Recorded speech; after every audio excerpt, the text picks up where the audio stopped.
Ninakusalimu popote ulipo mpenzi mtazamaji wa hichi kituo, hujambo? Karibu kwenye mwendelezo wa mazungumzo yetu. Mimi ni mtangazaji wako Bwana Ezra. Leo tuko na mada kali sana, na mada yetu hii leo tunataka kuzungumzia tatizo ambalo nimeona wananchi wakinung'unika kwenye mitandao ya kijamii kuhusiana na msafara mkubwa wa magari ambao Samia Suluhu Hassan, rais wa taifa letu la Tanzania, anatumia, licha ya yeye kusema kwamba kutokana na ongezeko la bei ya mafuta atapunguza msafara wake. Vilevile kwenye msafara wa hivi punde wa rais pameweza kuonekana ndege mbili zikimlinda. Cha kushangaza, rais anatumia barabara, yupo ndani ya gari lake, anasindikizwa na magari zaidi ya 100. Alafu juu angani tuko na ndege mbili za kijeshi ambazo zinamlinda. Katazame hii kanda kwanza, ndiposa tuweze kuunda maudhui ya mazungumzo yetu. Kabla ya hapo, wacha tuniweze kukuomba kwa moyo mkunjufu, kama unanitazama kwa mara ya kwanza, subscribe, like video, alafu washa hicho kengele, ili kipindi ambapo tunaachia kanda unazipata kwa haraka sana.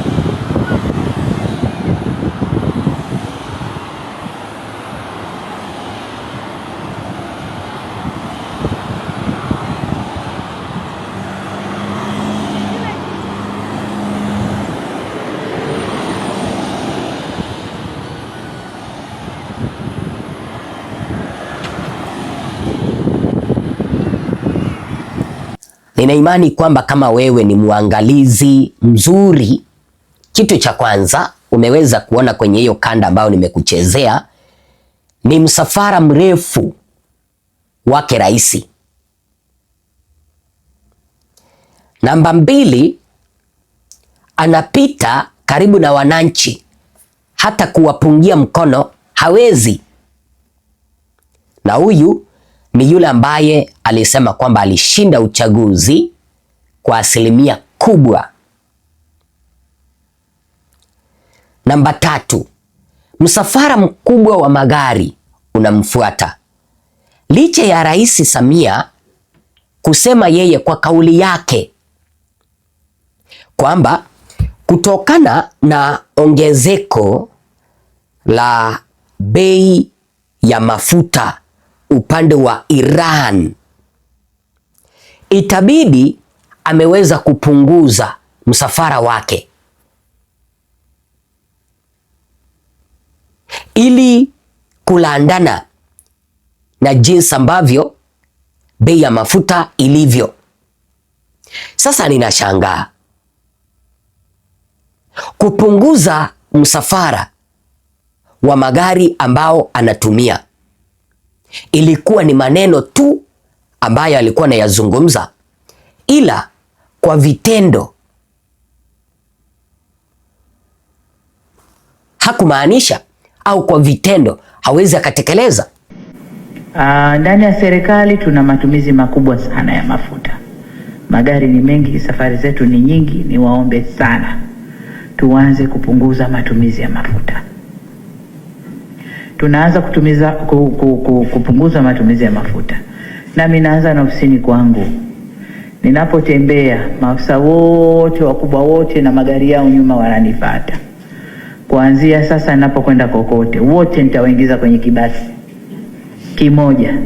Msafara utakuwa escort yangu ya polisi na yangu na gari ya akiba nyuma.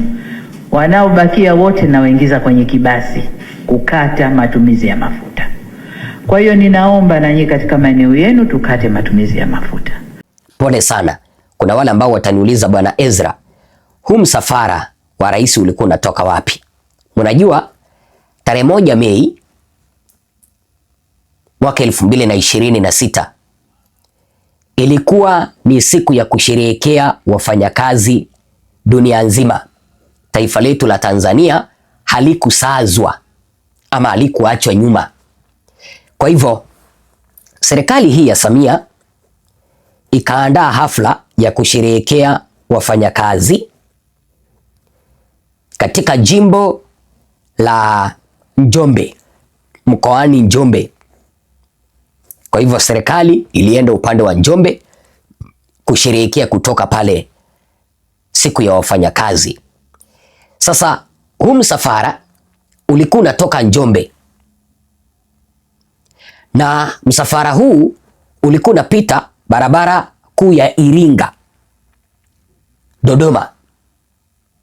Wewe mwenyewe umeweza kuona magari yamepanga laini hivi. Juu hangani ndege 2. Ni kipi ambacho Samia anaogopa? Ni kipi?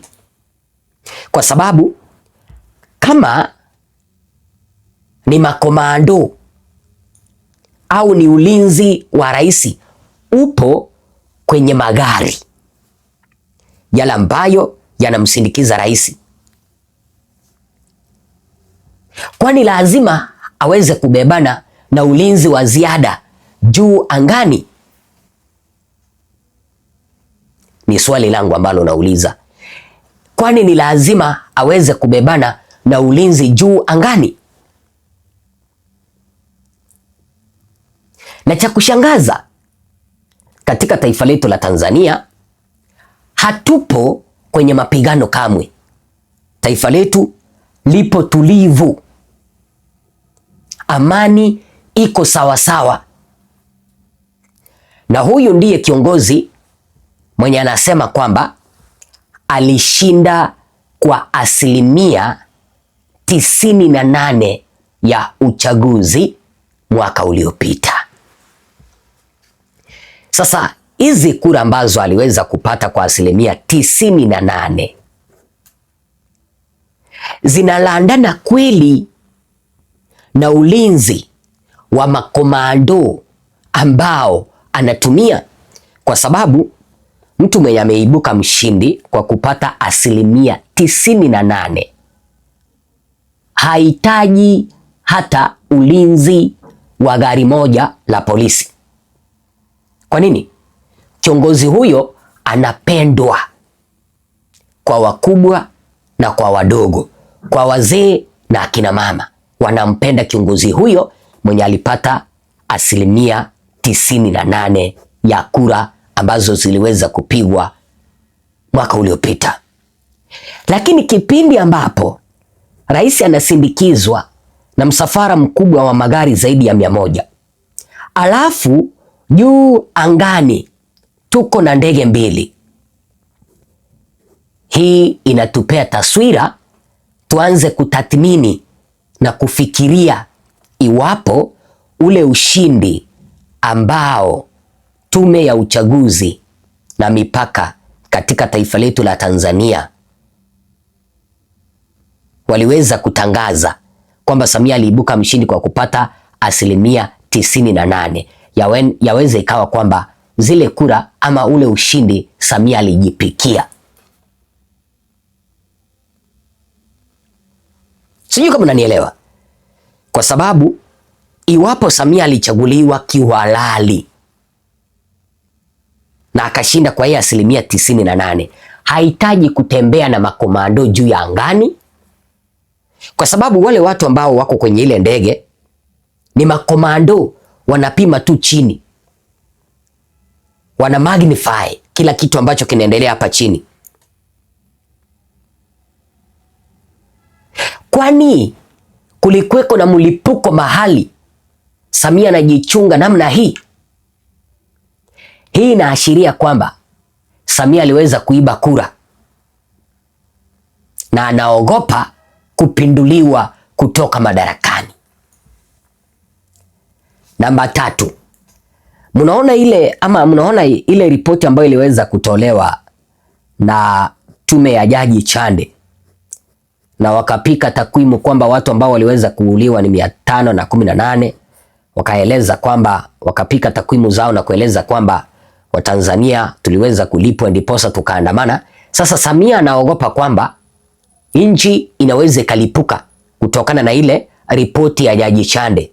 Kwa hivyo lazima atembee na ulinzi wa ziada juu angani. Lakini mimi ninashangaa, huyu ni yule kiongozi mwenye alisema kwamba atapunguza msafara. Anatembea namna hii, anajilinda mpaka kutoka juu angani. Ama kweli yule mwenye ameua kwa upanga hataki yeye aweze kuuawa kwa upanga. Samia aliua kwa mtutu wa bunduki kwa kuwaua ndugu zetu. Yeye anaogopa kuuawa kwa huo mtutu wa bunduki, na ndio maana anatembea mpaka na msafara juu angani.